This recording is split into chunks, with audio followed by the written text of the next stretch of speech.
जन्मालो त्याचे आजी फळ झाले साचे, तुम्ही सांभाळिले संती भय निरसले खंती, कृतकृत्य झालो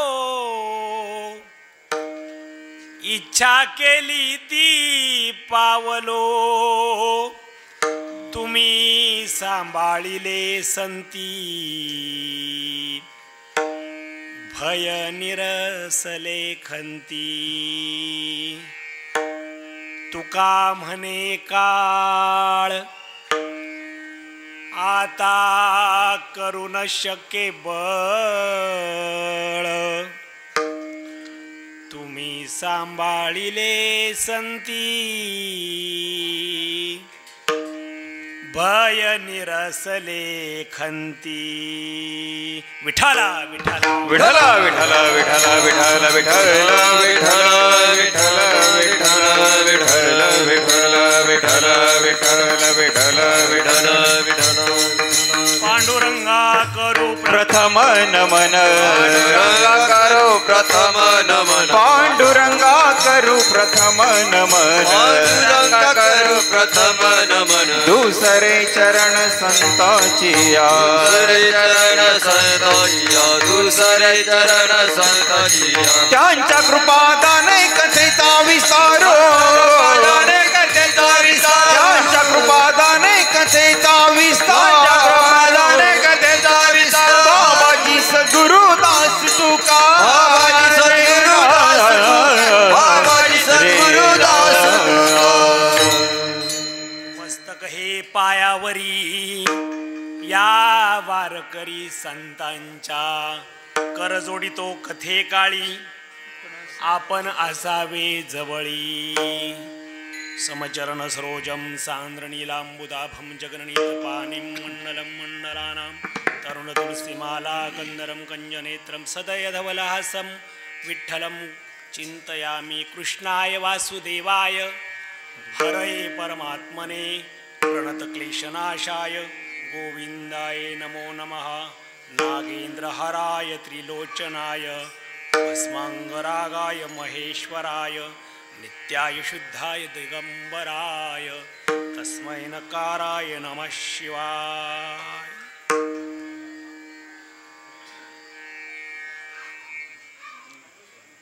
जन्मालो त्याचे आजी फळ झाले साचे, तुम्ही सांभाळिले संती भय निरसले खंती. या ठिकाणी प्रति अयोध्या म्हणून समजलं जाणारं प्रभू रामचंद्रांच्या पदस्पर्शाने पावन झालेलं महामुनी अगस्त्य ऋषींच्या तसेच या प्रवरे किनारी असणाऱ्या दोन्ही आश्रमाची विशेष महिमा जी आहे ती या दोन आश्रमाने आहे. प्रवरा म्हटली की जी शोभायमान दिसते ती हे दोन्ही आश्रम आहे.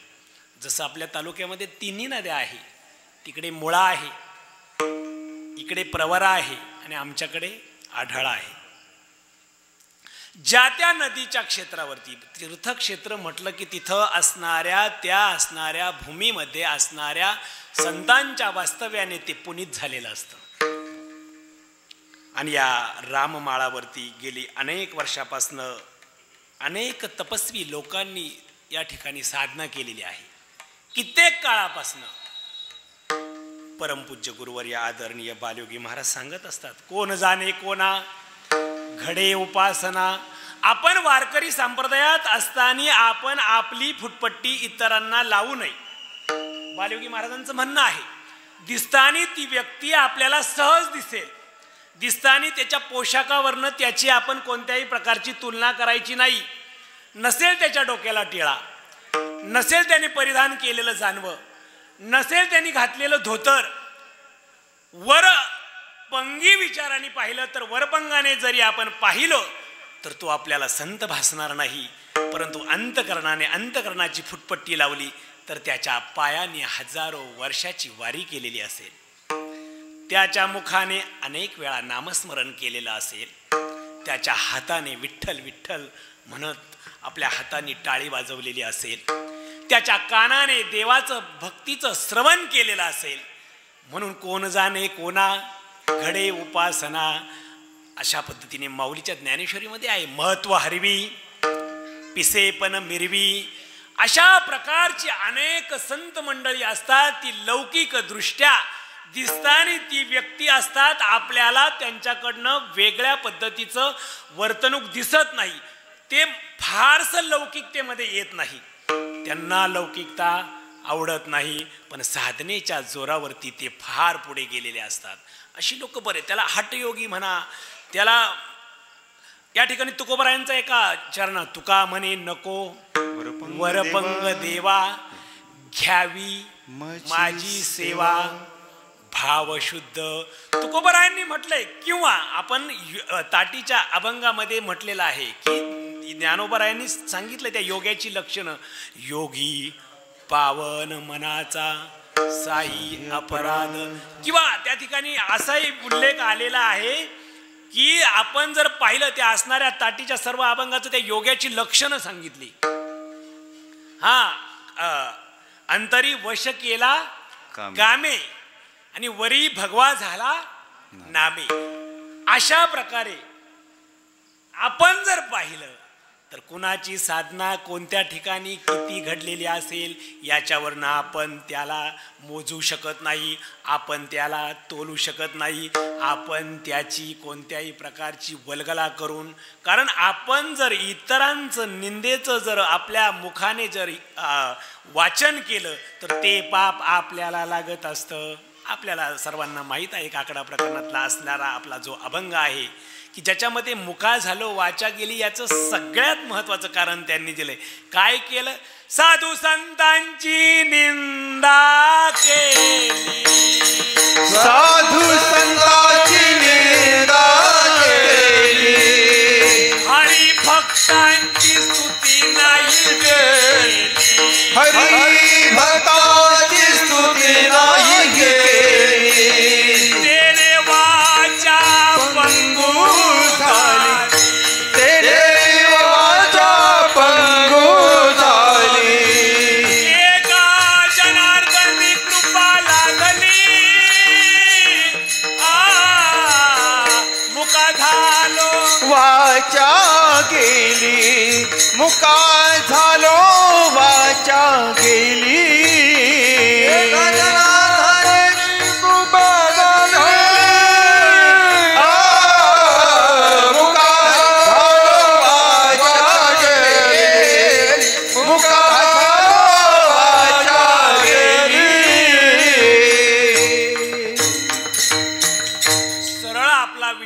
आपण अभंगात प्रवेश करताना असा करत आहोत की असणाऱ्या आश्रमांमध्ये अगणित लोकांनी तपश्चर्या केलेली असते. नकळत अनेक असणाऱ्या विविधनी योग्यांनी साधकांनी असणाऱ्या या सप्त सोपानावरती चालून त्या असणाऱ्या सर्व असणाऱ्या योगी मंडळींनी साधकांनी या ठिकाणी भक्तीच्या जोरावरती ईश्वराला आळवलेलं असतं. अशा पद्धतीने या प्रत्येक आश्रमामध्ये कित्येक लोक आली आणि गेली आणि साधना संपन्न झाली. त्यामध्ये अनेक असणाऱ्या या राममाळ क्षेत्रावरती बाबांच्या आपण या ठिकाणी समाधी पाहतो. बाबांचं अक्षरशः ज्या चरित्राचं आपण जर वाचन केलं तर त्यांच्या अंगी असणारे बरेच गुण या मी सांगितलेल्या गोष्टीला लागू होतात की लौकिकतेपेक्षा बाबांनी साधनेला महत्त्व दिलं. म्हणून कोण जाणे कोणा घडे उपासना. बरं, करत असताना साधना त्यांचा संबंध फक्त भगवंताशी असतो. त्यांचं अंतकरण जोडलेलं असतं ते कुणाबरोबर? देवाबरोबर. मला लौकिकताची गरज नाही. मी एक असा आजचा एक शब्द मी वाचत असताना एक अशा पद्धतीची ओळ वाचली. लौकिक झालेली सर्व लोक प्रसिद्ध असतीलच असं नाही. लक्षात घ्या, लौकिकतेने लौकिक झालेली सर्व लोक प्रसिद्ध असतीलच असं नाही. किंवा लौकिक झालेली सर्वच लोकांच्या अंतकरणात ईश्वर भक्ती असेलच असं नाही. त्या अनेक कारणाने त्यांना काय होऊ शकतं, लौकिकता मिळू शकतो. पण ईश्वर भक्ती असलेली लोक लौकिक होतीलच असं नाही. लौकिक लक्षात घ्या, शब्द तेच आहे. तुम्हाला चिंतन करावं लागेल. लौकिक झालेली सर्वच ईश्वर भक्त असेल असं नाही, पण सर्वच ईश्वर भक्त लौकिक होत नाही. आलं का लक्षात? म्हणजे ते ईश्वर भक्त असतील, त्यांना बाहेर फारसं त्यांचा नामोल, जसं मी म्हटलं, गवगवा नसेल, पण त्यांच्या भक्तीच्या जोरावरती त्यांनी भगवंताच्या हृदयामध्ये स्थान मिळवलेलं आहे.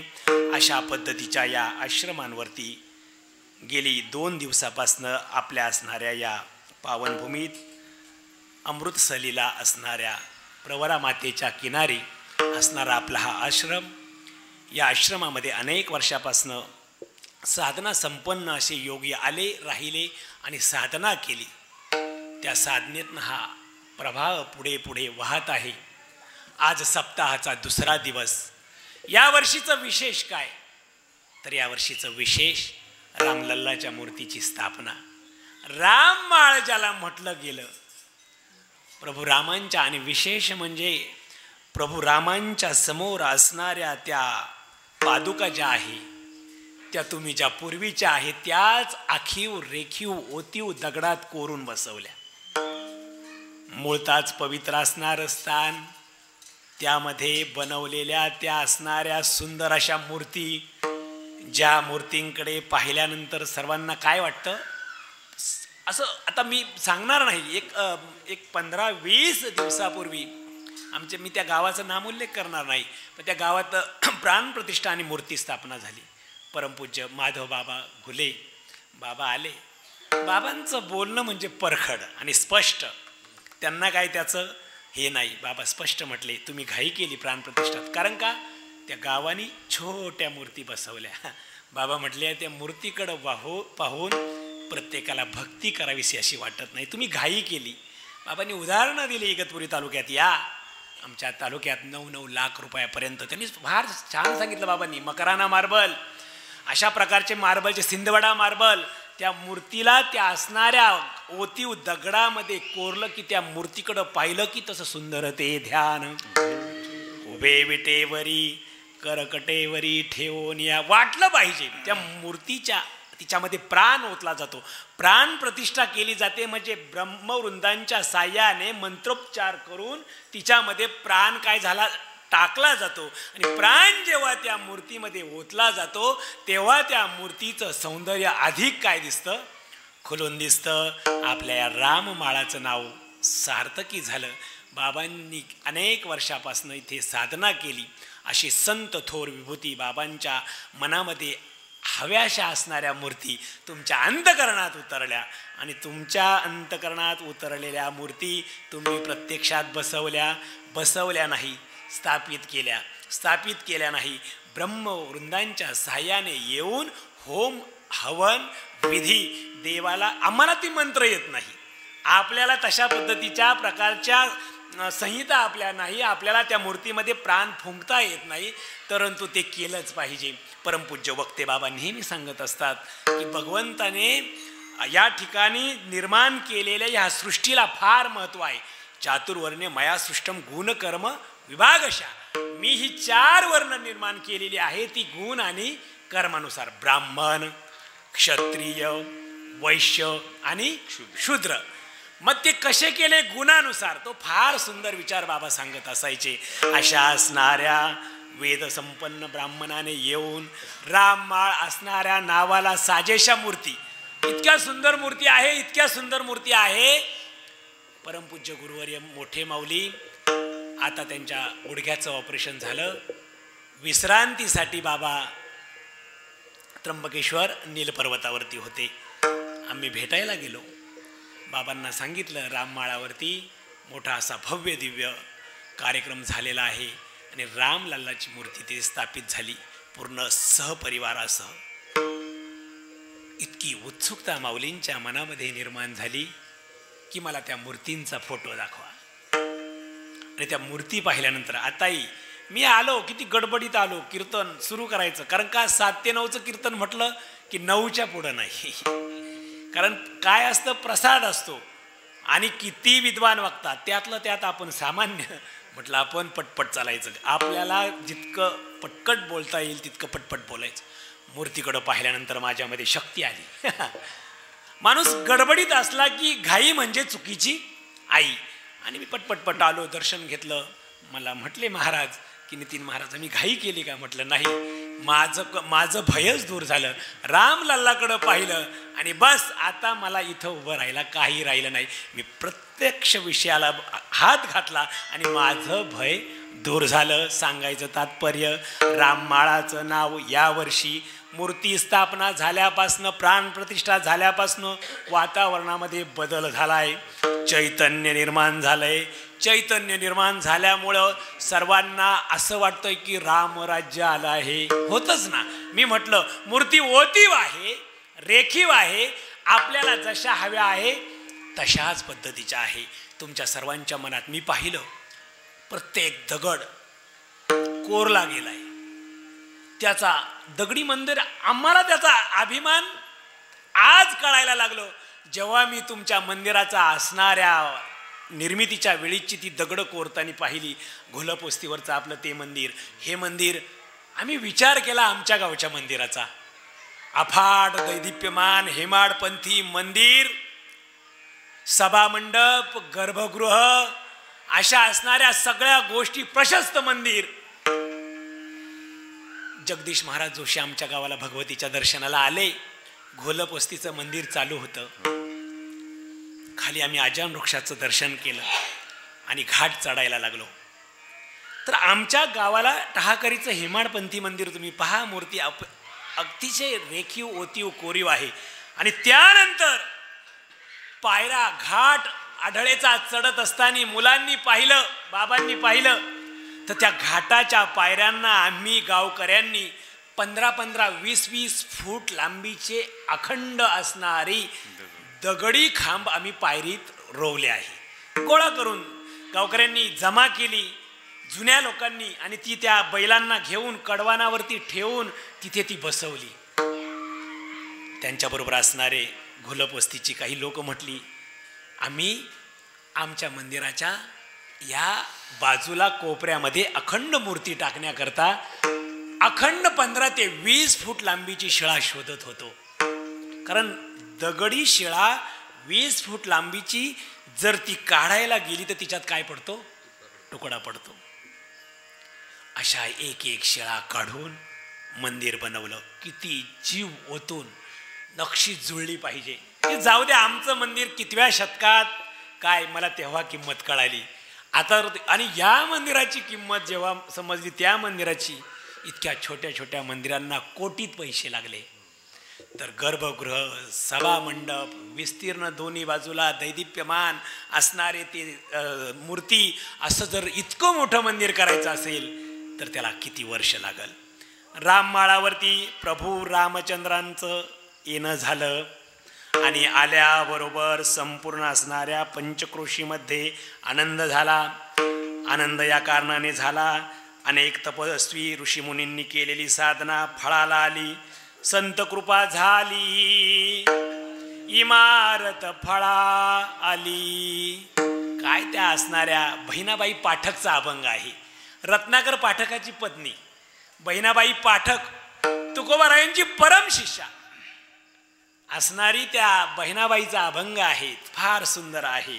ज्ञानदेव रचिला पाया उभारिले देवालया. फार सुंदर आहे. नामा तयाचा किंकर त्या ठिकाणी देणे रचिले. हा, जनार्दन एकनाथ स्तंभ दिहा भागवत. हा, आणि पुढे पुढे आपण पाहिलं की त्या ठिकाणी भजन करा सावकाश, तुका झाला से कळस, आणि त्याच्याही खाली बहिणी म्हणे फडकती ध्वजा, निरूपण केले ओजा. संत कृपा झाली, इमारत फळाली. आपला विषय चाललाय यशवंत बाबांना जे हवं होतं, बाबांना जो अट्टाहास होता, राममाळाला साजेसं मंदिर झालं, राममाळाला साजेसा उत्सव झाला. वरुण राजाने कृपा केली. मी त्याही उत्सवाला आलो होतो. समोर भव्य दिव्य सभा मंडप होता आणि उन्हाळ्यामध्ये रामनवमीच्या पर्व काळावरती गावकऱ्यांना वाटलं खूप आनंद लुटू. पावसाळ्यामध्ये तसं काही करता येणार नाही, पण उन्हाळ्यामध्येच पावसाळा चालू झाला. तुमच्या त्याही उत्सवात पाऊस आला, त्याला मी साक्षी आहे. आणि आताच्याही उत्सवात पाऊस चालू आहे. चांगलं असतं. पर्जन्य येणं म्हणजे काय असतं? चांगलं असतं. अशा या राममाळाचं नाव सार्थकी ठरलं. हा, असणाऱ्या तुकोबरायांच्या अभंग झाले राम राज्य काय उने आभासी, धरणी पीक धरे गाई ओळल्या मैसी, राम वेळोवेळा आम्ही गाऊ ओविये, दळीता कांडिता जेविता गे बाईये. किती सुंदर अभंग. मला ते गाता फारच येत नाही, पण मी बोधे बाबांच्या कृपेने मतलब वापरतो. स्वप्नीचेही दुःख कोणी न देखवे डोळा. काय असेल हो, स्वप्नात देखील दुःख नाही. राम राज्य स्थापन झाल्यानंतर काय नाही, तिथे नाम आहे. जिथे राम आहे तिथे नाम आहे. जिथे नाम आहे तिथे काम नाही, असं म्हटलं जातं. असं म्हटलं जातं. त्या असणाऱ्या एक भाव आहे, म्हटलं जातं म्हणजे एक भाव आहे. असणाऱ्या त्या रावणाला जेव्हा सीतेला पळवायचं होतं, ऐका बरं का, रावणाला जेव्हा सीतेला पळवायचं होतं तेव्हा सर्वांनी विचारलं. रावणाने असणाऱ्या साधूचा संन्याशीचा रूप धारण केलं, संन्याशाचं रूप धारण केलं. तर असं म्हटलं जातं, तुम्हाला संन्याशाचं रूप धारण करून पंचवटीतनं सीतेचं हरण करायचं होतं. तर रावणाला असा प्रश्न विचारला, मग तुम्ही रूप बदलणारे बहुरूपी होते, कोणतंही रूप तुम्ही धारण करू शकत होते, मग तुम्ही असं का केलं नाही की सीतेला पळवताना रामाचं रूप धारण का केलं नाही? सहज शक्य आहे. संन्याशाचा वेश धारण करून भिक्षा मागण्याच्या रूपाने सीता मातेकडे भिक्षा मागणं, त्यानंतर आपल्याला मारीच मामाला बोलवणं, त्याने ते रूप धारण करणं, या सगळ्या असणाऱ्या त्या आपल्या पंचक्रोशीत घडलेला प्रसंग. भावार्थ रामायणात सुंदर वर्णन आहे. चाटोरी, त्या ठिकाणी चांदोरी, असणारी पंचवटी, ह्या सगळ्या भागांना परमपूज्य भोर बाबा सुंदर असं सांगतात. आमच्याही गावांचे नाव टाहोकरी, टाहो फोडला म्हणून, त्या ठिकाणी सांगवी, सांगितलं म्हणून, केळेश्वर, तिथे केळे नावाच्या स्तंभाची वृक्षाची तिथे प्रभू रामांनी पूजा केली. सगळ्या सांगवी, ती रडे, ती रडली. त्या शृपनखेचा असणारा तो जो प्रसंग तिथे घसला, ह्या गावाची आम्हाला कल्पना नव्हती. बाबांनी ती रडे, आपण म्हणतो तिरड, ती रडे, ती शृपनखा रडे. हा, रावणाचा फोडीला अंगुष्ठा म्हणून झाला औंढा पट्टा, 5 पट्टा, पट्टेवाडी, त्याला ते कशा प्रकारे विद्रूप करण्यात आलं, ह्या सगळा प्रसंग, 5 पट्टा, सांगवी, तिरडे, सगळ्या केळी, टाहोकरी, हा सगळा इतिहास त्याला आहे. प्रभू रामांच्या असणाऱ्या सगळ्या स्थापनेनंतर आज मला एकच सांगायचं, ही तर एक संतभूमी आहे. पूर्वीचं अधिष्ठान प्रभू रामांचं आहे. हवी असणारी प्रतिमा अंतःकरणामध्ये जशी सजवली होती तशीच प्रतिमा गावकऱ्यांकडे आली. गावकऱ्यांनी इतका, मी म्हटलं, जोशामध्ये मंदिर निर्मितीचा पुढाकार घेतला आणि इतक्या कमी कालावधीत मंदिर पूर्ण केलं. इतक्या कमी कालावधीत मी पाहिलं की या गावातल्या प्रत्येक सदग्रहस्थाने त्याच्यामध्ये आपला खारीचा वाटा टाकला. मित्र, नंतर पंत महाराजांशी बोललो. अखेरच्या वेळेस गावातल्या मुली बाहेरगावी ज्या गेलेल्या होत्या त्यांनी देखील आपली संविधा त्या यज्ञामध्ये टाकली. यज्ञ पूर्ण होत नाही, संविधा टाकल्याशिवाय यज्ञ पूर्ण होत नाही. आणि सगळ्यांनी त्या असणाऱ्या, कारण एक सांगतो, काही ना काही टाकल्याशिवाय ते पूर्ण होत नाही. सर्वांचा त्याच्यामध्ये एक थोडा थोडा थोडा वाटा फार महत्वाचा असतो. काय झालं, रामसेतू निर्मिती करायची होती, रामसेतू बनवायचा होता आणि रामसेतू बनवून पलीकडं लंकेमध्ये प्रवेश करायचा होता.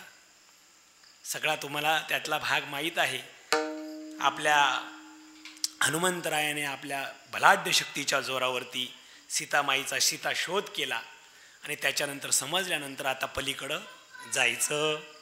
आणि मग असं ठरल्यानंतर काय झालं, सेतू निर्मिती सुरुवात झाली. तुम्हाला सर्वांना माहिती, तेच प्रसंग फक्त मी माझ्या भावातून सांगतोय. तोच प्रसंग राम नाम लिहायचं, त्या शिळा सागरात टाकायच्या आणि शिळा सागरामध्ये टाकल्या की त्या शिळा काय व्हायच्या, तरायच्या. राम म्हणता राम होईजे, पदी बैसोनी पदवी घेईजे, ऐसे सुख वचनी आहे. तुम्ही पहा, पुढे पहा, स्वतःने अनुभव घेतल्याशिवाय आपल्याला ते कळणार नाही. रामनाम टाकायचे. एक गिलेहरी होती, हिंदीत तिला गिलेहरी म्हणतात, आपण मराठीमध्ये तिला काय म्हणतो, खारुताई. इतक्या मोठ्या सेतू बंधनाच्या निर्मितीच्या कार्यामध्ये त्या खारुताईला वाटलं माझा याच्यामध्ये काहीतरी वाटा पाहिजे. आणि मग प्रभू रामचंद्र तिथे बसलेले होते. खारुताई तुरतुर धावत यायची, समुद्राच्या किनारी असणाऱ्या रेतीमध्ये लोळायची. खारुताईच्या त्या केसांमध्ये रेतीतले थोडे धुलीकण अटकायचे. ते रेतीतले धुलीकण अटकल्यानंतर ती त्या वानरामच्या फौजेबरोबर जायची आणि त्या शिळा असणाऱ्या शिळेंवरती आपलं अंग काय करायची, झटकायची. परत तुरतुरू माघारी यायची, परत मातीत लोळायची, वाळूत लोळायची.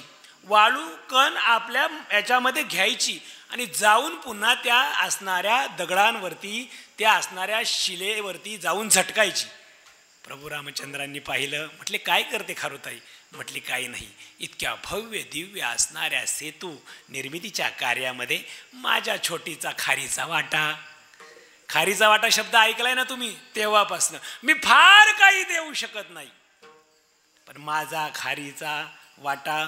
असंच मंदिर निर्मितीच्या वेळेस संपूर्ण गावाने कुणी मोठा दगड उचलला असेल, कुणी छोटा दगड उचलला असेल, कुणी मोठं सहकार्य केलं असेल, कुणी छोटं सहकार्य केलं असेल, कुणी खारीचा वाटा दिला असेल. छोट्या छोट्या असणाऱ्या या सगळ्या याच्यातनं मोठं असं भव्य दिव्य मंदिर तयार झालं.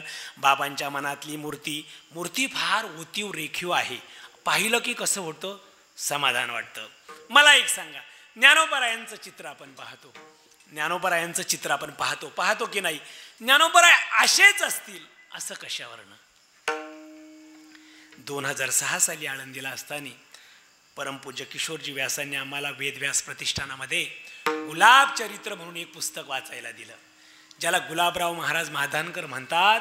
त्या गुलाबराव महाराजांनी त्या ज्ञानोबरायांची असणारी प्रतिमा त्यांच्या अंतकरणात, ते स्वतः ज्ञानेश कन्या स्वतःला म्हणवायचे. काय म्हणायचे? ज्ञानेश कन्या. मी ज्ञानोबरायची काय आहे, मुलगी आहे. एकदा काय झालं, पांगरकर नावाचे एक सद्गृहस्थ आले, ज्ञानोबरायांच्या समाधीवरती अभिषेक करायला लागले. गुलाबराव महाराज ओरीमध्ये बसलेले होते. पाहता क्षणी काय घडलं, समाधीला अभिषेक चालू होता. त्या ठिकाणी पंचामृताचं स्नान चालू होतं. पंचामृत त्या समाधीवरती टाकल्यानंतर हाताने त्या समाधीला घासलं जात होतं. समाधीला घासता घासता त्या असणाऱ्या पांगरकरांच्या हातामध्ये असणारी अंगठी त्या समाधीला घासली गेली. समाधीला पांगरकरांच्या हातातली अंगठी घासल्याबरोबर ज्ञानेश कन्या म्हणवणाऱ्या गुलाबराव महाराजांच्या पाठीवरती ओरखडलं गेलं. जोराने ओरडले, पांगरकर हातातली अंगठी काढा, माझ्या ज्ञानोबरायांना इजा होते. इतका भाव आणि हृदय एक झालं की देव समजतो. आणि त्या असणाऱ्या गुलाबराव महाराजांनी भिंत आंधळे, काही दिसणार नाही, प्रज्ञाचक्षू म्हणतात त्यांना, आणि त्यांच्या अंतकरणात उतरलेली ज्ञानोबारायाची मूर्ती एखाद्या व्यक्तीला सांगून त्या असणाऱ्या त्या ज्ञानोबारायांचं चित्र जे आज आपण पाहतोय ते प्रत्यक्ष उतरवलं गेलं. मला पुन्हा इकडे यायचंय. आपले असणाऱ्या बाबांना हवी असणारी मूर्ती सगळ्या गावकऱ्यांना साधकांच्या अंतकरणात आली. साधकांनी ती बोलून दाखवली आणि तशा पद्धतीची मूर्ती इथे स्थापित झाली. आणि मूर्ती स्थापित झाल्याबरोबर चैतन्य सगळीकडे, आनंद, कोणालाही दुःख नाही. आणि मी म्हटलं जिथं राम असतात तिथं कोणत्याही प्रकारचं दुःख नसतं. म्हणजेच आपला तोही दृष्टांत इथे आला की जिथे राम असतात. मी म्हटलं की रावणाने रामाचं रूप का घेतलं नाही, तर का घेतलं नाही, रावणाचा शब्द आहे. जिथं मी राम झालो असतो ना, तर राम म्हटलं की मनात काम नाही, काम नाही, काम नाही, झालो पाही रिकामा. आज आपण सर्व या संसारी असणाऱ्या व्यूहचक्रामध्ये फसत चालू आहे आणि आपल्याला सर्वांना दुःख आहे. तर का, सगळ्यांना माहीत आहे संसार दुःखमूळ आहे, चौकडे इंगळ आहे. एकनाथ बाबांच्या चिरंजीव पदामध्ये बाबांनी सुंदर अशी सुरुवात केली आहे. चिरंजीव पद पावावयासी, अधिकार कैसा साधकासी, किंचित निश्चयासी. तिथे फार पुढे म्हणे नरदेह किमीर्थ निर्मिला, तो मी विषय स्वार्थी लाविला, थिता परमार्थ हातीचा गेला, करी वाहिला विचार हा. काय फार छान म्हणलं. ऐसा अनुताप. तुम्ही त्या चिरंजीव, जसं पसायदान आहे तरच चिरंजीव पद आहे. साधा वया वैराग्य ज्ञान मनुष्य देई, करावा प्रयत्न, सांगे एका जनार्दन अनिक यज्ञ असेना. ज्याला वैराग्य ज्ञान प्राप्त करायचं आहे त्या साधकाने चिरंजीव पदाचा अभ्यास करावा. मग त्या हा 5 विषया माझी प्रथम. इतकं सुंदर आहे चिरंजीव पद.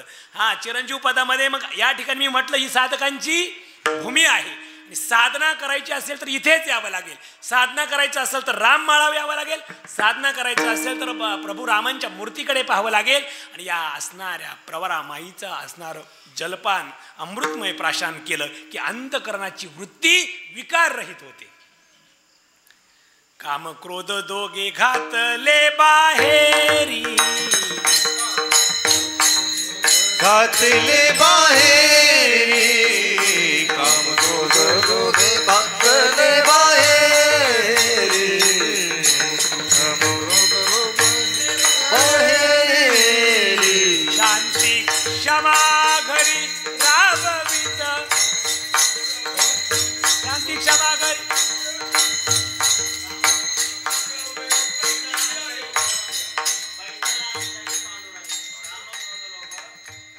बैसला अंतरे काम क्रोधे दोघे घातले बाहेरी, शांती. तो कोणता? शांती क्षमा घरी, तोची संत साधू ओळख हवा.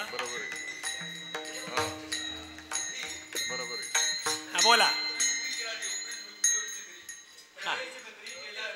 हा हा आपल्याला हे प्रमाण हवं आहे. काम क्रोधे, काम नाही, काम क्रोध दोन्ही घातले बाहेरी, शांती क्षमा शांती घरी राबवित. हा शांती क्षमा घरी राबवित. मला त्याच्या तोची संत साधू ओळखावा निका. मला साधूच्या लक्षणामध्ये जे आलं आहे ते की कामाला आणि क्रोधाला जे बाहेर घालतात तेच आपल्या अंतकरणामध्ये भगवंताला स्थापित करू शकतात. काम केव्हा बाहेर जातो, काम कधी बाहेर जातो, तर रामाचं नाम घेतलं की काम बाहेर जातो. रामकृष्ण नामी ही दोन्ही साजिरी, हृदय मंदिरी. हृदयामध्ये राम आला की काम जातो. आपल्याला या विषयाकडे जायचंय. मला हेच सांगायचंय. आणि मी चुकलो असेल तर मला सांगा. मी त्याच्यात कोणत्याही प्रकारचं, कारण का हा आपला संवाद आहे. काम फक्त आपल्याला हे घ्यायचं आहे की शांती क्षमा काम शांती. जेव्हा विकार बाहेर जातात, आपण चिरंजीव पदामध्ये हेच पाहिलंय. 5 विषय माझी प्रथम. हा त्याच्यामध्ये सगळी असणारी साधकाला असणारे प्रोटोकॉल, साधकाला असणारी नियमावली, साधकाने कसं वागायचं, हे सगळं चिरंजीव पदामध्ये सांगितलंय. चिरंजीव पद असंही म्हणतं की चिरंजीव पदाने साधकाला वेळोवेळी नको नको स्त्रियांचा सांगात, नको नको स्त्रियांचा एक परमार्थ, नको नको स्त्रियांचा एकांत करीत आघात पुरुषासी. हा म्हणून स्त्रियांचा असणाऱ्या, स्त्री म्हणजे ते साधकासाठी बरं का. हा साधकाची दशा उदास असावी, उपाधी नसावी, अंतर्बाह्य आपल्याला सांगायचं तात्पर्य, संत म्हणवले जाणारे सद्गुरू यशवंत बाबांना हवी असणारी मूर्ती या राममाळावरती स्थापित झाली. बाबांना हवी असणारी मूर्ती स्थापित करण्यात आपल्या सगळ्यांचं योगदान झालं. आणि या सगळ्या योगदानाचं मुख्य कारण आहे ते संत. बाबा इथे आले, कसे आले, काय आले ते सर्वांना तुम्हाला त्या इतिहासात नाही, चरित्रातनं पाहिलं. आल्यानंतर आपल्याला सर्वांना बरोबर घेतलं. संत कसे असतात? कारण संत हे उदार अंतकरणाचे असतात. कृपाळू उदार माझा ज्ञानेश्वर. संत बाबा इथे आले, बाबांनी आपल्याला सर्वांना जवळ घेतलं. बाबांनी आपल्याला सर्वांना जवळ घेऊन आपल्याकडनं चांगल्या सत्मार्गाला, सप्तसोपनावर, त्याला भक्तिपंथावरती आपल्याला चालायला शिकवलं, नाही का? अर्भकाचे साठी पंते हाती धरली पाठी. हा, तुम्ही संत माय बाप कृपावंत कायमी पतित कीर्तिवानो, कायमी पतित कीर्तिवानो, कायमी पतित कीर्तिवानो, कायमी पतित कीर्तिवानो. तुम्ही संत माय बाप कृपावंत, तुम्ही संत माय बाप कृपावंत, कायमी पतित कीर्तिवानो, कीर्तिवानो, कायमी पतित कीर्तिवानो. तुम्ही संत माय बाप कृपावंत, तुम्ही संत माय बाप कृपावंत, कायमी पतित कीर्तिवानो, कीर्तिवानो, कायमी पतित कीर्तिवानो. मुख्य उद्देश, संतांनी आपल्याला आईवडिलाच्या भूमिकेत सांभाळलं. बाबा इथे आले, आपल्याला भक्तिपंथावरती लावलं, आपल्याला जवळ घेतलं, आपल्याला बोलवलं आणि या मार्गाला लावलं, आपल्याकडनं करून घेतलं. आणि अशा पद्धतीने जर बाबा इथे आले नसते तर, आता ऐका, बाबा जर इथे आले नसते तर आपल्या जन्माला येण्याचं सार्थक झालं नसतं. कोण आपण कुठं गेलो असतो, कोणत्या प्रकारची भक्ती आपल्या अंतकरणात आली असती. हा, भक्ती मार्गावरती आपण चाललोच असतो की नाही, पण ते ज्या ज्या ठिकाणी संत अवतीर्ण होतात त्या ठिकाणी येतात आणि उद्धारया जन जडजीवा, आपल्या सगळ्या जनाला, जडाला तारण्याकरता ते अवतार तुम्हा धराया कारण, ते अवतार घेऊन येतात. अवतारी पुरुष असतात. बाबा इथे आले आणि मला तिथनं अभंगामध्ये प्रवेश करायचा आहे की आमच्या जन्माचं सार्थक बाबा आल्यामुळे झालं. ते अभंगाचं पहिल्या जन्माले त्याचे, जन्माले त्याचे, जन्मालो त्याचे, जन्मालो त्याचे, जन्मालो त्याचे, जन्मालो त्याचे, जन्मालो त्याचे, जन्मालो त्याचे, जन्मालो त्याचे, जन्मालो त्याचे, जन्मालो त्याचे, जन्मालो त्याचे.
जन्माले त्याचे आजी फळ झाले साचे. जन्माला आपण आलो, बाबांच्या प्रभावामध्ये आलो, बाबांच्या सानिध्यात आलो. बाबा तुमच्याच गावाला का आले? बाबा राममाळालाच का थांबले? बाबांनी याच पंचकृषीतल्या असणाऱ्या लोकांना असणाऱ्या ज्ञानाचा भक्तीचा उपदेश का केला? तर याचं तुमच्या सर्वांचं असणारं सुकृत, तुमच्या सर्वांचं असणारं पुण्य. पुण्य फळले बहुता दिसा, भाग्य उदयाचा ठसा. झालो सन्मुख तो कैसा, आजी फिटले माझे कोडे. बहु जन्माचे साकडे कोंदाटले पुढे, परब्रह्म सावळे. आपल्याला जन्माला आल्याच आपलं कोडं फिटलं का? तर आपण त्यांच्या सानिध्यात आलो. आणि म्हणून आपल्याला, आता मला एक सांगा, अशी म्हण आहे, बरेच लोक जन्माला येतात असं म्हणतात, जन्माला आला आता आपण म्हणायचं त्यांनी काहीच केलं नाही तर त्या व्यक्तीला कोणी विचारत नाही असं म्हणतो. मरावे परी कीर्ती रूपेवर का? तो कोणाच्या तरी सत्संगात जातो आणि त्याचा तो काय होतो? मोठा होतो. अनेक आता या गोष्टीवरती अनेक दृष्टांत आहे, आपण पटपट पुढं जायचंय. मला सांगा काय झालं? एक व्यक्ती होती, त्या व्यक्तीचं नाव होतं दगडू. त्या व्यक्तीचं नाव काय होतं? दगडू. शाळेत गेला, पटपट ऐका, शाळेत गेला की सगळं त्याला म्हणायचे. काय नाव याचं? दगडू. दगडू म्हणजे काय? दगड. दगडू म्हणजे दगड.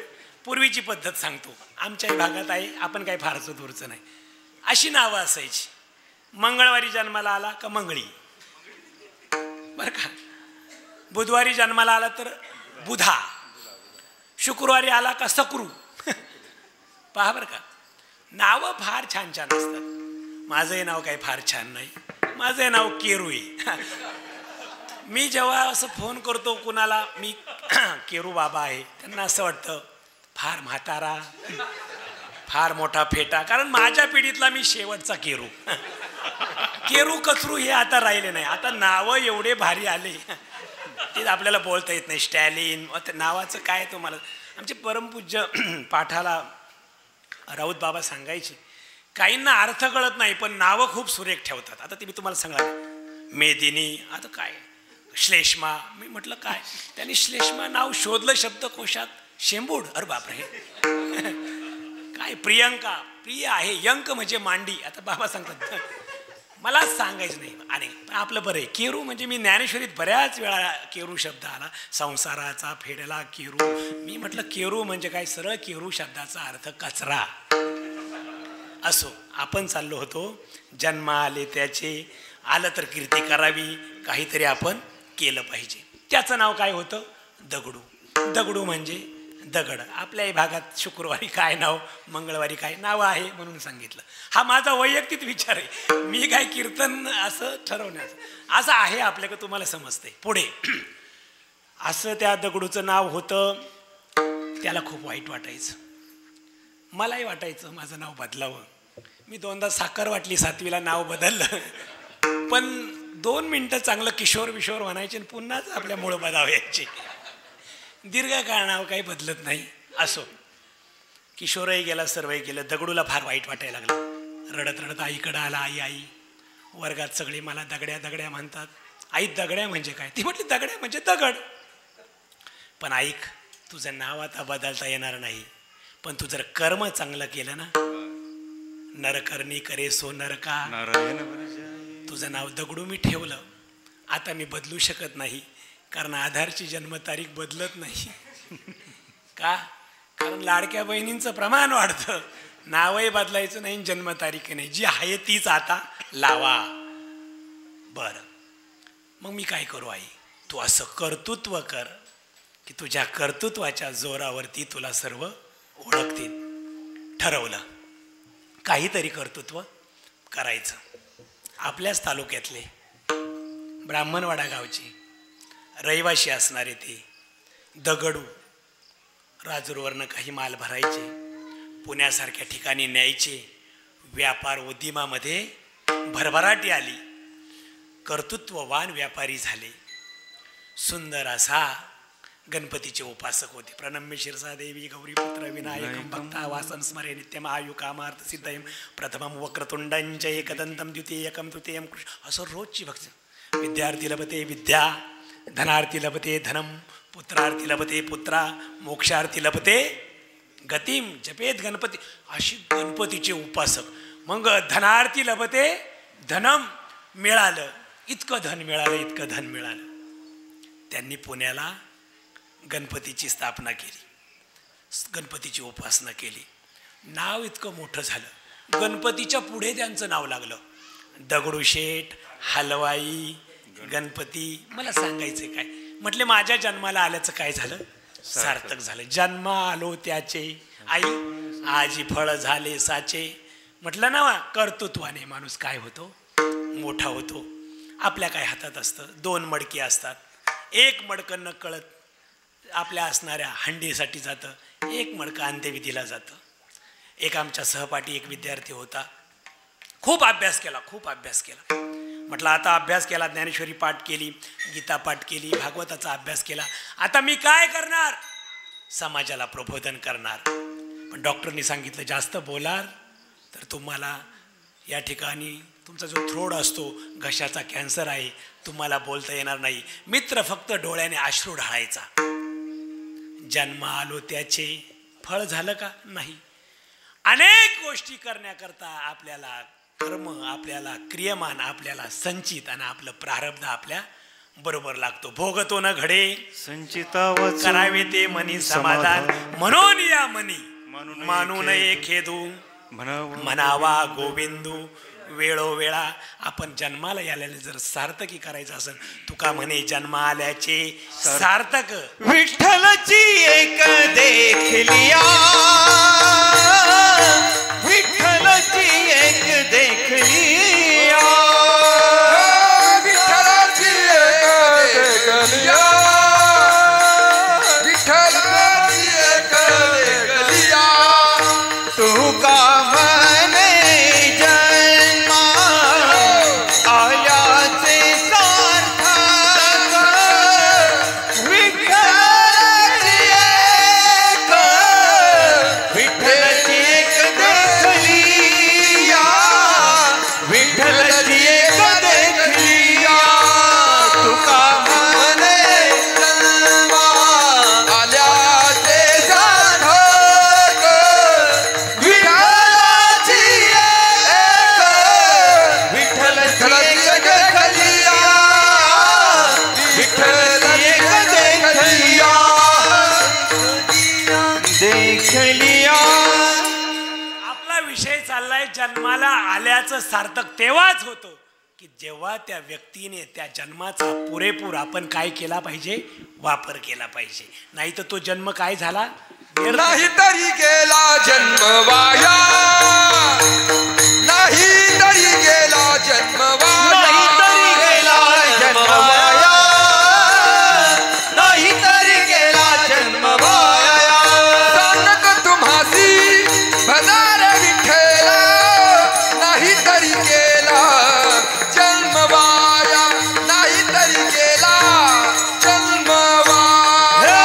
सांगतो तुम्हासी बदर विठ्ठला, नाही तरी गेला जन्म वाया, नाही तरी गेला जन्म वाया. पहिल्या असणाऱ्या चरणाला भरपूर प्रमाण मिळाले. जन्म आल्याचे सार्थक झालं. हा ना, विठ्ठलाची एक देख सांगतो तुम्हासी बजारे विठ्ठला, नाही तरी गेला जन्म वाया. विठ्ठल विठ्ठल म्हणा वेळोवेळा. हा बस, आता आपल्याला पुढे जायचंय. मी आपला विषय आले, जन्म आलो त्याचे आजी फळ झाले साचे. का साचे झालं, संतांच्या सानिध्यात आलो, बाबांच्या प्रवाहात आलो, बाबांची वचनं ऐकली, बाबांची ज्ञानेश्वरी ऐकली, बाबांचा चातुर्मास ऐकला आणि बाबांनी राम भक्तीच्या वळणावरती आपल्याला पाठवलं. बाबांच्या अपेक्षित मूर्ती स्थापित झाली. आपल्याही जीवनाचं सार्थक सरळ आणि मग आपले प्रत्येक अवयव तेव्हाच सार्थकी ठरतात जेव्हा त्या कामाला ते आपण वापरतो. हा का म्हणून डोळे तुम्ही पहा विठोबाचे, हा ऐका ऐका तुम्ही कान माझ्या विठोबाचे. बस तर केलं नाही तर ती सगळी काय होते. म्हणून पुन्हा चिरंजीव पदात हा म्हणे नरदेह किमीर्त निर्मिला. आणि तो मी विषय स्वार्थी, जो विषय स्वार्थाला हा जर देह तुम्ही लावला तर तुमचा जन्म वाया गेला. विषय स्वार्थी लाविला थिता परमार्थ हातीचा गेला. मला सांगा शहाणा प्रवासी तो की जो बस जाण्यापूर्वी उभा राहतो की बस गेल्यावर? बस जाण्यापूर्वी आधीच जाऊन थांबतो. आणि बरेच असे असतात बस पुढे गेली की मागून हात करतात, मग मात्र बस थांबत नाही. हा या ओवीला अर्थ थिता परमार्थ हातीचा गेला करी वाहिला. बस गेली, बसला पाठीमाग डोळे नाही. आपण ज्ञानोबराय वेळेवरती आपल्या असणाऱ्या सगळं कार्य करून उभे राहिले. तुकोबराय वेळेवरती, आद्यगुरु शंकराचार्य वेळेवरती, स्वामी विवेकानंद वेळेवरती आपलं कार्य संपवून या इहलोकात पुढे गेले. या ठिकाणी तुकोबराय दुसऱ्या चरणात म्हणतात की या संतांनी आम्हाला सांभाळलंय म्हणून आम्हाला कोणत्याही प्रकारची भीती नाही. तुम्ही सांभाळिले संती, तुम्ही सांभाळिले संती, तुम्ही सांभाळिले संती, तुम्ही सांभाळिले संती, तुम्ही सांभाळिले संती, हो तुम्ही सांभाळिले तुम्ही सांभाळिले तुम्ही सांभाळिले संती, तुम्ही सांभाळिले संती, तुम्ही सांभाळिले संती, तुम्ही सांभाळिले संती, हो तुम्ही सांभाळिले संती, तुम्ही सांभाळिले संती, भय निरसले खंती, तुम्ही सांभाळले संती, भय निरसले खंती, भय निरसले खंती, तुम्ही सांभाळिले संती, हो तुम्ही सांभाळिले हो तुम्ही सांभाळिले तुम्ही सांभाळिले संती, तुम्ही सांभाळिले संती, भय निरसली खंती, भय निरसली खंती, भय भय निरसली निरसली खंती, तुम्ही सांभाळिले संती, भय निरसले खंती, भय निरसले खंती, भय निरसले खंती. संतांनी आपल्याला सांभाळलं म्हणून आपल्या जीवनाची कृतकृत्यता झाली. तुकोबराय तेच म्हणतात तुम्ही सांभाळिले संती, भय निरसले खंती. मला सांगा एकदा भक्कम असा पाठीराखा जर पाठीमागा असला तर आपण कुणाला घाबरतो का? कुणालाच घाबरत नाही. आपल्या मागं कोणीतरी भक्कम असतो. काय झालं, सिन्नर बस स्टँडवरती एकदा मी त्र्यंबकला चाललो, एकदम असा उदबत्ती पैलवान पोरगा, पटपट बोलायचं. आता 8:30 वाजले, मला भय सांगायचं. मुलगा आला, तो कॉलेजचं जीवन असेल त्याचं, एकदम उदबत्ती पैलवान लुकडाचा मुलगा गारीगार खात होता. त्या मुलांनी एका अशा कॉलेजला चालणाऱ्या तरुणीला ती गारीगार फेकून मारलं. ह्या गोष्टी होत असतात स्टँडवरती. मी आपलं त्या गाडीत शांतपणे बसलेलो. आल्यानंतर त्याने ते मारलं. लुकडा होता, आजूबाजूच्या गाडीतल्या 2 वयस्क माणसांनी त्या मुलीला ते मारल्यामुळं पाहिलं. त्यांना राग आला, आपल्या मुलीप्रमाणे आहे. त्यांनी उठल्यानंतर त्या मुलाच्या 2 थोबाडी मारल्या. तो पटकन गाडीच्या खाली उतरला. गाडी ढळणार तेवढ्यात 5-50 लोकांना घेऊन आला. तो एका मोठ्या घरातला मुलगा होता. ज्या वयस्क 2 माणसांनी मारलं होतं त्यांना त्यांनी खूप मारलं. मी सोडवण्याचा प्रयत्न केला पण ती कुणाचं ऐकत नाही. महाराज तुम्ही पडू नका. हा झाला लौकिक दृष्ट्या अनाहत कारणाने बळ वापरायचं. इथं काही गरज नव्हती पण त्याच्या मागं त्याची शक्ती इतकी का वाढली तर कोणीतरी पाठीराखा आहे. तो विषय बाजूला ठेवा. ब्रह्मांडाचा नायक जो सर्वांच्या पाठीमागं असतो, जो सर्वांना राखतो, जो सर्वांची पालन पोषण भरण करत असतो, तो एकदा खंबीरपणे पाठीमागं असला की कोणी घाबरत नाही. रत्नाकर पाठकाची पत्नी स्वतः तुकोबरायाची परम शिष्या. रात्रंदिवस तुकोबरायांचं ध्यान करणं, नामस्मरण करणं, एका गावामध्ये मोलमजुरी करणं. एकाचं घर राखायला घेतलं म्हणून एक गाई आणि वासरू त्यांना दान स्वरूपात दिलं. ते कुटुंब काशीला गेलं होतं. दान स्वरूपात मिळालेले गाई आणि गाईचं वासरू सतत बरोबर असायचं. त्या गाईच्या वासराचा लळा त्या बहिणीला इतका लागला की नकळत तर गावात कीर्तन होतं आणि बहिणी कीर्तनाला जाऊन बसली. गोठ्यातनं वासरू सुटलं आणि बहिणीच्या पाठीमागं धावत धावत येऊन कीर्तनात त्या आपल्या मालकिनीपाशी बसलं. सकाळी असणाऱ्या त्या पानोठ्यावरती त्या महिलांनी पुन्हा बोलायला चर्चा केली. काय ती बहिणी, तिचं वासरू कीर्तनात आलं आणि कीर्तनात विक्षेप झाला. रत्नाकराला राहवलं नाही. खूप मारलं पत्नीला. असं म्हटलं जातं नवऱ्याने झोडलं आणि पावसाने मारलं. कुठं सांगता येत नाही. आता येतं पूर्वीचा काळ. ऐकून घेतलं. रत्नाकराने बहिणीला एका बाजूला कोंडलं आणि वासराला एका बाजूला कोंडलं. अन्न पाण्याविना वासराने आपला प्राणत्याग केला. आता मात्र तिला फार तुकोबराय स्वप्नात आले. रत्नाकराला दृष्टांत दिला ती माझी परम शिष्य आहे आणि तिला असं मारू नको. रत्नाकर पाठकाला आपली चूक कळाली. स्वतःच्या पत्नीला बरोबर घेतलं आणि देहू गावामध्ये आले. देहू गावामध्ये तुकोबरायांच्या वाड्यात आले. आजही आपण आता उद्या प्रस्थान आहे. उद्याच तुकोबरायांचं उद्याच प्रस्थान. उद्या आम्ही 215 अगस्तीवरून ढळणार. कोणी इकडनं कोणी काय. वारीचा आनंद फार आहे. आणि मग त्या आजही त्या तुकोबरायांच्या वाडी याच्यात पश्चिम दरवाजाला बहिणाबाई पाठकाची शिळा आहे. तिथे आल्यानंतर त्याही गावात विरोध झाला. मी तुकोबरायांची काय आहे शिष्य आहे पण घाबरली नाही. त्या आजूबाजूच्या तुकोबरायांच्या विरोधक असणाऱ्या लोकांनी त्या ठिकाणी त्या वाड्याला आग लावली. वासरू मेलं होतं, गाय होती. ती गाय मरणार तर तुकोबरायांनी त्या गायीला त्या वाड्यातनं वाचवलं. बहिणाबाई म्हटली रत्नाकराला मी तुला इतकं मारायचो बोलायचो तू घाबरली का नाही. ब्रह्मांडाचा नायक माझ्या पाठीमागं होता. माझं भय पळालं होतं. तुम्ही सांभाळिले संती. कुणी सांभाळलं? संत तुकोबरायांनी.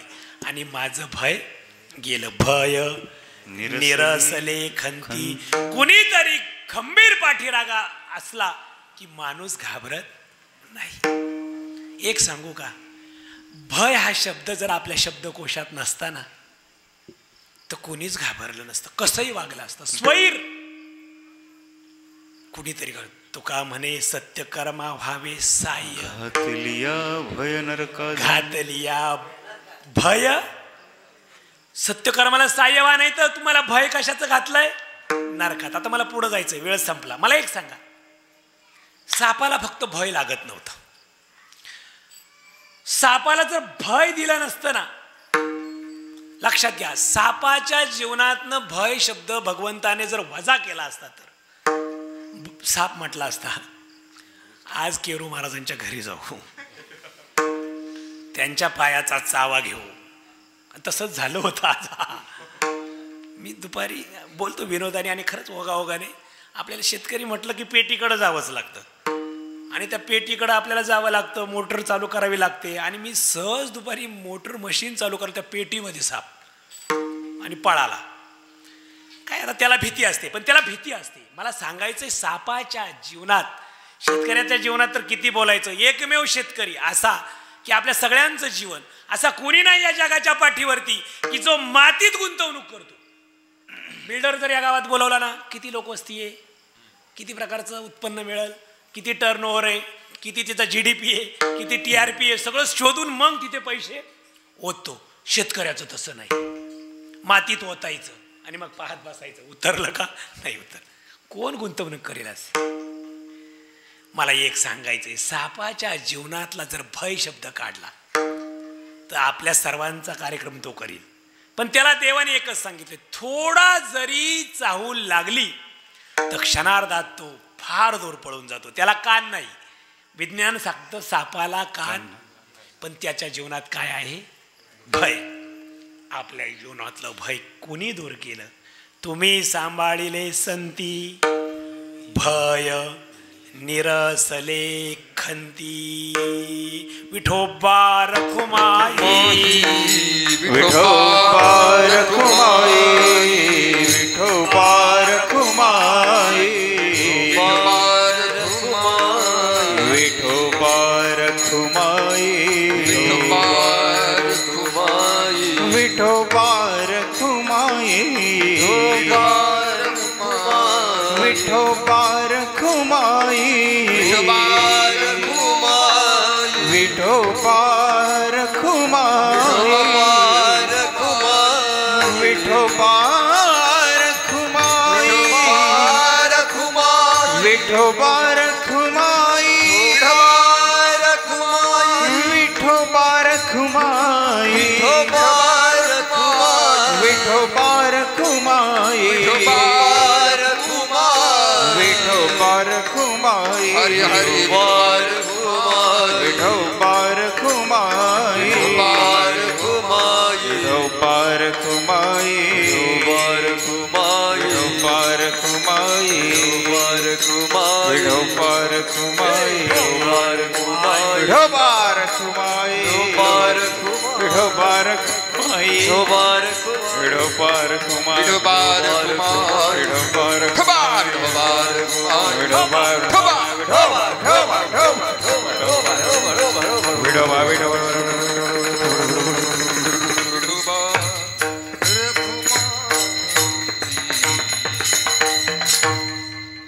जन्म आलो त्याचे आजी फळ झाले साचे.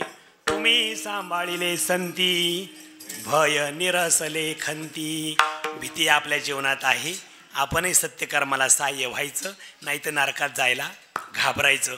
संतांच्या सानिध्यात आलो आणि संतांनी आपल्याला तारलं, संतांनी आपल्याला तारलं, संतांनी आपल्याला जाणून दिलं. कारण स्वर्ग आहे, या ठिकाणी नरक आहे. नरकामध्ये आपण पहा काय सांगू, गर्भीची यातना, गर्भामध्ये सुद्धा काय आहे? यातना आहे. वेगवेगळ्या प्रकारची यातना. कुंभीपारक नरक आहे, रवरव नरक आहे. नरकाचे अनेक प्रकार आहे. आपण त्याला घाबरतो आणि म्हणून माणूस स्वैर वागत नाही.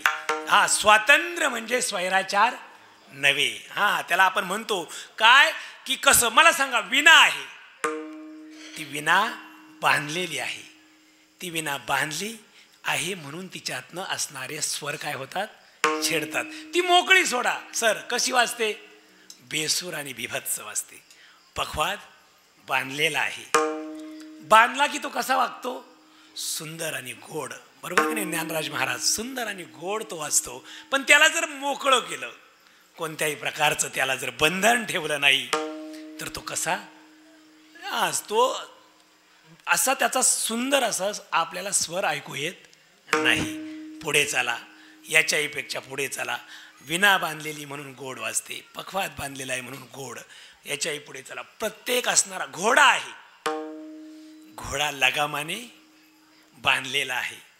नाही तर घोड्यावर नवरदेव बसवा आणि लगाम ठेवू, त्याला गरज नाही. हा नवर आहे का देव आहे?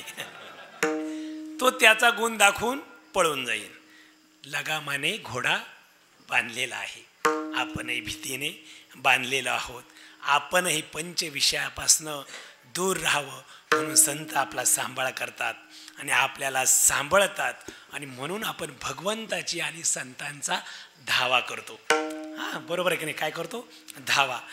जाऊ देवाची गावा, देव देईल विसावा, देवा सांगू सुख दुःख, देव निवारील भूक. किती सुंदर आहे. उद्याही आपल्याला देवाच्या गावाला जायचं, देवाला आपलं काय करायचं? सुख दुःख सांगायचं. देव आपलं सुख दुःख निवारील. नक्कीच तो ब्रह्मांडाचा मालक आहे आणि तो आपल्याला सर्वांना हवं ते देतो. माऊलीने सुंदर असं पसायदानात मागितलंय, चंद्रमे जालांछन चंद्रालय मार्तंडजी. पण त्याच्याही पुढे चला कल्पतरूचे, चेतना चिंतामणीचे. मला एक सांगा, मी फार नाही बरं का, मला जे वाटलं ते काय करतो? जो चिंतीला ते देतो तो कोण? चिंतामणी. चिंतीला ते देतो तो चिंतामणी. कल्पिला ते देतो तो कल्पतरू. माऊली म्हणतात कल्पना केली की असं व्हावं की ती लगेच देतो. गुरुजी सांगतात, मठातली मुलं आहे आणि बाबाही नेहमी सांगतात हा दृष्टांत. काय सांगतात? एक माणूस गेला, कल्पतरू खाली बसला. कल्पतरू तळवटी, जो कोणी बैसला. आता त्याला काय कमीपणा राहील का तिथं? नाही. त्यांनी कल्पलं. बरं, त्या माणसाने कल्पलंय बी चिंतलंय बी. काय कल्पलं? आता एवढ्या उन्हात मी इथे झाडाखाली बसलोय, इथं सुंदर असा पाण्याचा घडा आला. मग आलं ना पाणी, कारण ते काय होतं? कल्पतरू. अरे बापरे. आणि मग म्हटलं सुंदर पाणी आलंय, झोपायला मस्त खाट आली तर बाज आली तर आली बाज. अरे वा. पाहिलं ते, म्हटलं लाडू आले तर आले लाडू. लाडू आले, बाज आली, पाणी आलं. आणि मग चिंतलं त्याने. तो म्हटलं हे सगळं येतंय, इथं तर भूत तर नाही ना. आणि लगेच काय आलं? भूत आलं. आता मला हे सांगायचंय, कल्पतरू कल्पिले ते देतो, चिंतामणी चिंतीला ते देतो. पण संत तसं नाही. चिंतलेलं कल्पलेलं याच्यातलं सार काढून आपल्याला देतो आणि देवाच्या जवळ पोहोचवतो. त्यामुळं तुकोबराय तिसऱ्या चरणात तुकोबराय म्हणतात की मी जे मागितलं तेच मला दिलं का, त्यामुळं मी काय झालो? कृतकृत्य झालो. आणि जे इच्छिलं, जे मागितलं, जे मला हवं होतं, सार असार, चांगलं वाईट, सत्य असत्य, ह्याच्यातली सारासार गोळा बेरीज करून योग्य माझ्या पदरात दिलं. ते तिसऱ्या चरणात. कृतकृत्य झालो, कृतकृत्य झालो, कृतकृत्य झालो, कृतकृत्य झालो. इच्छा केली, इच्छा केली, इच्छा केली ते पावलो. इच्छा केली, इच्छा केली, इच्छा केली ते पावलो. तुम्ही सांभाळिले संती, हा तुम्ही सांभाळिले संती. इच्छा केली ते पावलो, इच्छा केली ते पावलो, इच्छा केली ते पावलो, इच्छा केली ते पावलो. तुम्ही सांभाळिले संते, तुम्ही सांभाळिले संती. कृतकृत्य झालो, इच्छा केली ते पावलो, इच्छा केली ते पावलो, इच्छा केली ते पावलो. कृतकृत्य झालो, इच्छा केली ते पावलो, इच्छा केली ते पावलो, इच्छा केली ते पावलो, पावलो, पावलो. तुकोबराय म्हणतात मी कृतकृत्य झालो. संतांनी मी जी इच्छा केली तेच मला दिलं. एक दृष्टांत धावता. चांगला सुंदर असा परमार्थिक माणूस होता. वारकरी आले की त्यांना जे हवंय ते त्यांना द्यावंसं वाटायचं. कुणाला? त्याला, त्या सतग्रस्ताला त्याला वाटायचं पण पत्नी मात्र तशा विचाराची नव्हती. बऱ्याच वेळा असं होतं, एक चाक असं असतं तर एक चाक असं असतं. परंतु ॲडजस्ट करावं लागतं. वारकरी आले, 5 मित्रांना तो घेऊन आला वारकऱ्यांना. म्हटला, धर्मपत्नीला म्हटला, यांना सुंदर असं सुग्रास भोजन करू. तू सुग्रण आहे, आता काय म्हणायची वेळ आली. सुग्रण म्हणजे जी सुग्रास सुंदर भोजन करते ती सुग्रण. सुग्रण तिला म्हणायचं जी एका पक्वान्नात अनेक पक्वान्न करते. उदाहरणार्थ, अतिथी, अचानक तिथीला आलेला अतिथी, फोन करून आलेला नाही, घरात कोणी नाही, घरात मुलं नाही, पती नाही, पण पाहुण्यांना उपाशी जाऊन द्यायचं नाही, घरात फक्त एकच आहे, ते म्हणजे डाळीचं पीठ. ती म्हटली घाबरायचं नाही. एका डाळीच्या पिठापासून 120 पदार्थ तिने बनवले. आता काय काय बनवले तुम्हाला माहिती. डाळीच्या पिठापासून बेसन बनवलं, डाळीच्या पिठापासून बेसन लाडू बनवले, डाळीच्या पिठा, आता काय काय बनवतात तुम्हाला माहिती. तिला म्हणायचं सुग्रण. चला पुढे. झालं असं, तो म्हटला यांना आपण भोजन घालू, मी सुंदर प्रकारचं सगळा किराणा घेऊन येतो. ही वारकऱ्यांना म्हटले कशाला बसले तुम्ही. ते म्हटले आम्हाला हवं असणारं कृतकृत्य करणारं भोजन देतो. म्हटले सद्गृहस्थ माऊली तुमचे. त्यांचं काय ऐकता म्हटले, ते असंच म्हणतात. असं म्हणतात. मग काय करतात ते काय करतात. इथे पहा हे काय आहे म्हटले मिरच्या. हे मिरच्या आहे ना. इथे काय आहे, हा म्हटले नाडा. आणि ह्या कोपऱ्यात काय म्हटले मुसळ. ते या नाड्याने बांधतात, उलट टांगतात, मिरच्याची धुरी देतात आणि मुसळाने, अरे बाप, असं म्हटलं. वारकरी म्हटले निघतो आम्ही. वारकरी पुढच्या रस्त्याला लागले. हा आला. वारकरी कुठे, वारकरी कुठे. वारकरी म्हटले ते पहा घाटाला लागले. म्हटले घाटाला का गेले. म्हटले का गेले. आता ते तुमचे वारकरी काही मागायला सुटले, कृतकृत्य झालो, इच्छा केली. ते काय इच्छा त्यांची. म्हटली काय इच्छा. ते म्हटले त्या मिरच्याच मला द्या. ते म्हटले तो नाडाच मला द्या. ते कोण म्हणतंय मला ते मुसळच द्या. अरे मग दे ना वेडे, त्याचं काहीतरी काम असेल, त्यांना नाराज करायचं नाही. मग मिरच्याची गोणी खांद्यावर, नाडा हातात, मुसळ काखेत, वारकरी घाटाला. ओ वारकरी वा, त्यांनी पाहिलं तसंच झालंय. आता हा धरणार, नाड्याने बांधणार, मिरचीची दोरी देणार आणि मुसळाने. प्रपंचात काही खरं नाही. कृतकृत्य होऊन इच्छा पूर्ण होत नाही. पण संतांना जे हवं असतं ते भगवंत मात्र देतो. सार असार चिंतून देतो आणि आपलं हिताचं अहिताचं जाणून देतो. त्याची गोळाबेरीज करून देतो. दुःख आपलं दूर होऊ शकतं. फक्त आपण यशवंत बाबांसारख्या संतांच्या चरणी लीन झालं पाहिजे. संतांची पायी हा माझा विश्वास, सर्व भावे दास तेची माझे हित करीती सकळ. मला एक सांगायचं, एकदा काय होतं, एका माणसाला सांगितलं तुझा संतांवर विश्वास आहे ना. म्हटलं हा. म्हटलं मग काय कर, झाडाच्या शेंड्यावर जा आणि उडी मार. त्याच्या मनात जर किंतु परंतु आलं की समजायचं विश्वास नाही. शेवटचा दृष्टांत सांगून आपण संपवणार आहे. 5 मिनिट. आई असते आई. नुकतीच लेकूरबाळी, मुलगा रांगायला लागलेलं, खेळायला लागलेलं, सासूकडे ठेवून शेताला जाते. दिवसभर सासू त्या रांगणाऱ्या मुलाला आवरते. उंच अशा ओट्यावरनं ते वारंवार पडायला धावतं. सासू दिवसभर त्याला इकडं ओढ तिकडं ओढ, दाव्याने बांधून ठेव, ते काय राहत नाही. दिवस माळवतो. आईला वाटतं लेकूरबाळीला आता संध्याकाळ झाली, तिलाही मुलाची आशा असते. पटपट पटपट पाटी भरते, कुठं खुरपं टाकते, कुठं आपला असणारा डबा टाकते, कुठं काय टाकते, पटपट पाटी भरते, भरभर डोक्यावर घेते, घराच्या दिशेने निघते. घराच्या उंच ओट्यावरती बालक असतं.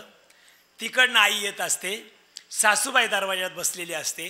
दिवसभर त्या मुलाला आवरून आवरून ती थकलेली असते, कंटाळलेली असते. आली बाई तुझी एकदाची आई, त्या बाळाला म्हणून त्याला मोकळं करून देते.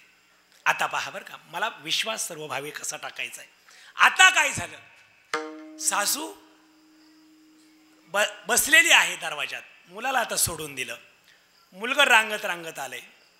एक 10-15 फूट उंचीचा ओटा आहे. आता मात्र मुलगा धावत धावत धावत आलंय आणि तिकडनं त्याची आई धावत आली. डोक्यावर पाटी आहे, सगळी लगबग लगबग आहे आणि मुलगाही धावत धावत आले. आई धावत आली. मुलाच्या वेगाने आईने पावलं टाकली. बालकाचे चाली माता. मुलगा माझं पळायला लागलाय, सासूबाई उठू शकत नाही आणि आता मात्र सासूबाई कंटाळली, तिने सोडून दिलंय. मुलगा ओट्यावर आलं. आईचं अंतर 10 फुटाचं होतं. मुलाने कोणता विचार केला मला खाली लागल. मुलाने ओट्यावरनं अंग फेकून दिलं आणि हाके सरसी उडी आणि धावून या स्तंभ फोडी. ऐसी कृपावंत कोण माझ्या विठाई वाचोनी. आता मला सांगा, मुलाने उडी फेकली आणि आईने डोक्यावरची पाटी फेकली. सासूबाई म्हटली डबा फुटल ना. डब्याची तिच्या पुढे जाणीव नाही. मुलाचा सर्व भावे विश्वास जसा आईवर होता तसा आईचाही पूर्ण विश्वास मुलावर होता. आणि जेव्हा असं विश्वासाचं नातं घट्ट जोडलं जातं तेव्हा भगवंत आपल्या अंतःकरणात येतो. नाही तर संसारात दुःख आहे. भद्र नावकाच्या सेवकांनी यावं, प्रभू रामांना म्हणावं गावात चर्चा आहे, सीता कशावरनं पतिव्रता आहे. म्हटल्याबरोबर जन्मताचा आदर प्रभू रामांनी स्वीकारला आणि या ठिकाणी लक्ष्मणाला बोलवलं. कोण होती सीता माता? धरणीच्या मातेतनं जन्माला आलेली. लक्षात घ्या, कुठून जन्माला आली होती? धरणीच्या उदरातून आली होती, जनकाला लागली होती. पण तिच्या जीवनात दुःख होतं. जन्मताचा आदर केला. लक्ष्मणाला सांगितलं सीतेला दूर वनात नेऊन टाक. दूर वनामध्ये लिहिलं. मला हे काम सांगू नको भैया. पण भैयाला आज्ञा मोडली नाही. जंगलामध्ये वनविहार करायला सीतेला नेलं आणि सीतेला जंगलात भाभीला उतरवलं आणि लक्ष्मण भैयाने रथ हाकला. माझा राम असा नसेल, माझा लक्ष्मण असा नसेल, पण हे दुःख का? कर्मे दशरथे वियोगे मेला, कर्मे श्रीराम वनवासा गेला, कर्मे रावण क्षय पावला, वियोग घडला सीता देवी. मूर्छा येऊन पडली. गर्भवती अवस्थेमध्ये मूर्छा येऊन पडली. छोटे छोटे बटूक आले. तिला सांभाळलं. संसारात दुःख येणारच आहे. संतांवरती विश्वास ठेवा आणि भगवंताचा धावा करा. हेच आज कीर्तनाचं सार आहे. माझ्या 30-40 वर्षाच्या जीवनामध्ये मी फार दुःख अनुभवलंय. इतक्या कमी वयात. तुम्ही किती फटके खाले मला माहीत नाही, पण मला ते आमचे सांगतात आपले इंदोरीकर महाराज, बुंगून काठी बसते. आता बुंगून कशी बसते तो शब्द आपल्याच तालुक्यातला आहे. बुंगून. संसारामध्ये अशी काठी आपल्या सगळ्यांच्या बसते. देवाचा धावा सोडायचा नाही आणि भक्ती सोडायची नाही. आजच कीर्तनाचं हेच सार आहे. कृतकृत्य झालो, इच्छा केली ती पावलो, तुम्ही सांभाळिले संती, भय निरसले खंती. आणि शेवटच्या चरणामध्ये तुकोबाराय सांगतात, हा काळ आम्हाला काहीच करू शकत नाही. पांडुरंगासारखा परमात्मा आमच्या पाठीमागे आहे. काळ तुका मने काळ, तुका मने काळ, तुका मने काळ, तुका मने काळ, तुका मने काळ, तुका मने काळ, तुका मने काळ. आता करू न शके बळ, आता करू न शके बळ, तुम्ही सांभाळली नदी, तुम्ही सांभाळली नदी.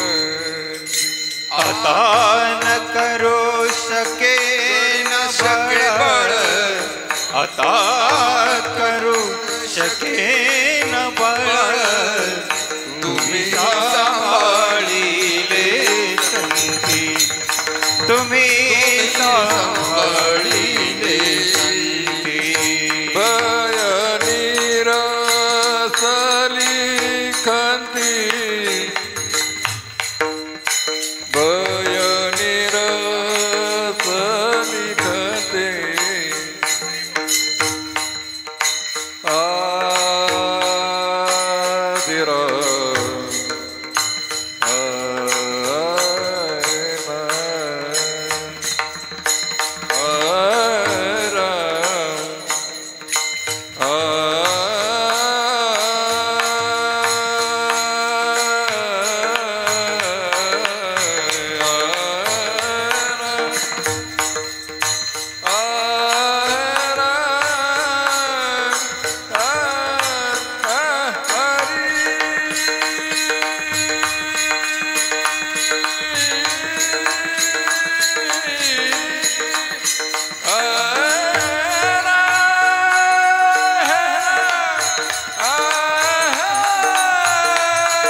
खंती आ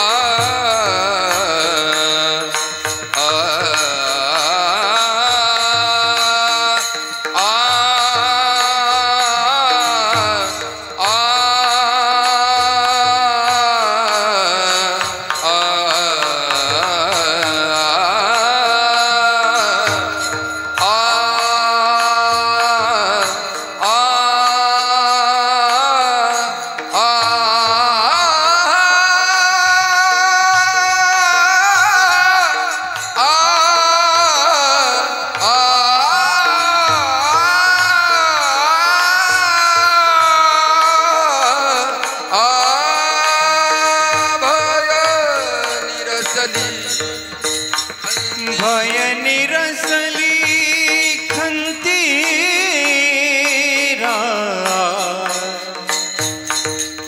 भय निरसली खंती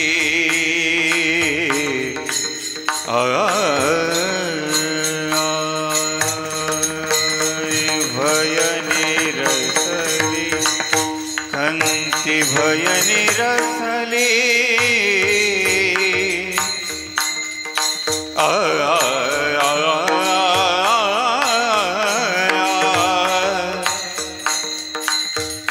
भय निरसली खंती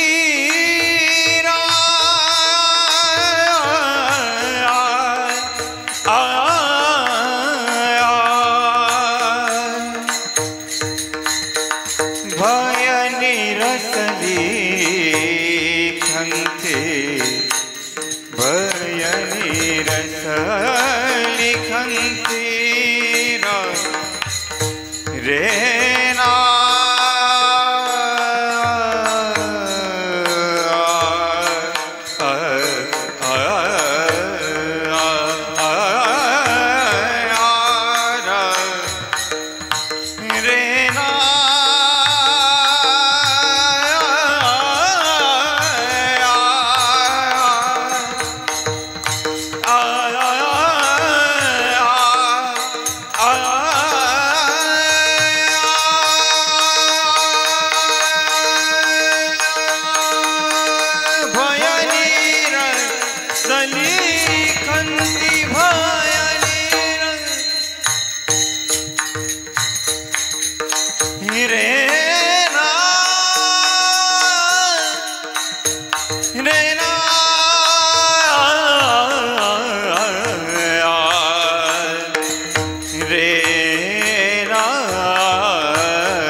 करू न शके बळ तुम्ही सांभाळिले संती भय निरसले खंती.